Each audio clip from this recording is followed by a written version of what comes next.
नमस्कार.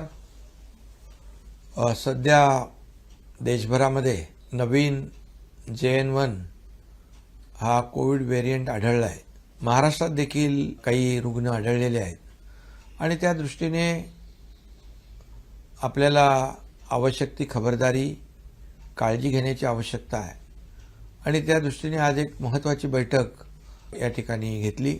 यामध्ये सार्वजनिक आरोग्य विभाग, वैद्यकीय शिक्षण विभाग, दोन्ही मंत्री, मुख्य सचिव, संबंधित सचिव, विभागीय आयुक्त आणि जिल्हाधिकारी असे सर्वच अधिकारी होते आणि यांना मी सूचना दिलेल्या आहेत, निर्देश दिलेले आहेत की जी आपली कोविडची पूर्वीची यंत्रणा जी आहे, मग आयसोलेशन बेड असतील, ऑक्सिजन बेड असतील, ICU बेड असतील, व्हेंटिलेटरचे बेड असतील, PSA प्लांट असेल, ऑक्सिजन प्लांट असेल, त्याचबरोबर RT-PCR लॅब असतील, या सर्व ज्या यंत्रणा आहेत त्या अलर्ट ठेवण्याच्या सूचना दिलेल्या आहेत.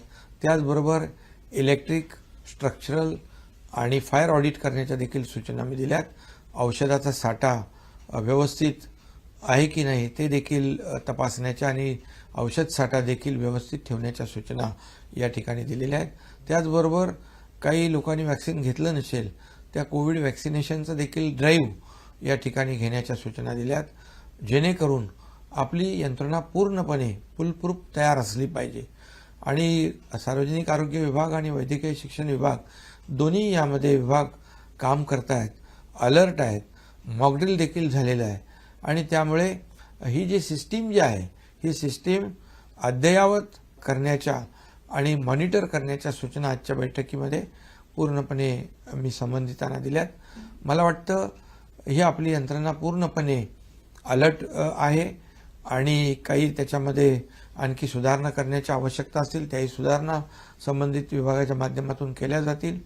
परंतु या ठिकाणी कुठल्याही नागरिकाची गैरसोय होणार नाही अशा प्रकारच्या सूचना आजच्या बैठकीत दिल्यात.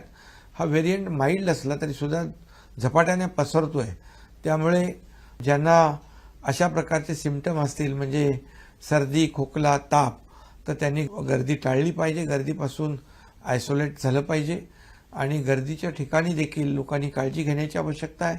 आज आपण पाहतोय की 25 डिसेंबर नाताळ येतोय, 31 डिसेंबर येतोय, त्यामुळे नागरिकांनी जास्तीच काळजी घेण्याची आवश्यकता आहे, पण घाबरण्याची आवश्यकता नाही. एवढंच आवाहन या ठिकाणी मी करतोय, कारण पूर्वी आपण या कोविडचं मोठं संकट आपण त्याचा सामना केलेला आहे. मोठ्या प्रमाणावर या अनपेक्षित संकटामध्ये सर्व टीमने काम केलं आहे.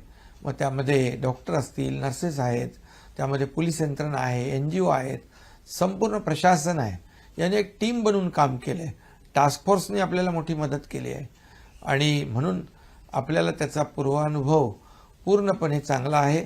त्याचबरोबर आदरणीय प्रधानमंत्री नरेंद्र मोदी साहेबांच्या नेतृत्वाखाली आपल्या देशाने देखील धीरोदात्तपणे या कोविड संकटाचा सामना केला आहे आणि त्याचाही अनुभव आपल्याला आहे. आपल्या राज्याला देखील केंद्र सरकारने मोदी साहेबांच्या नेतृत्वाखाली त्या काळात देखील भरीव कोविडसाठी मदत केली आणि म्हणून यावेळेस आपली यंत्रणा पूर्णपणे अलर्ट असली पाहिजे, यासाठी आजचा एक महत्त्वाची बैठक, आढावा बैठक घेतलेली आहे.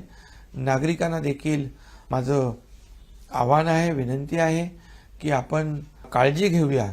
गर्दीच्या ठिकाणी अधिक काळजी घेण्याची आवश्यकता आहे, पण पुन्हा एकदा मी सांगेन की काळजी घेण्याची आवश्यकता आहे, परंतु घाबरण्याची आवश्यकता नाही, कारण याचा सामना आपण व्यवस्थित करू. माझी विनंती सोशल मीडिया आणि मीडियाला देखील आहे, प्रसारमाध्यमांना देखील आहे की लोकांमध्ये कुठल्याही प्रकारचं संभ्रम, भीतीचं वातावरण निर्माण होणार नाही, यासाठी आपलं सहकार्य अपेक्षित आहे. कारण आपण सगळ्यांनी मिळून एक टीम बनून हे नवीन आलेला जो काही JN1 व्हेरियंट आहे त्याला परतवून लावू आणि कोविडपासून आपल्या राज्यातल्या नागरिकांचं रक्षण करू. धन्यवाद.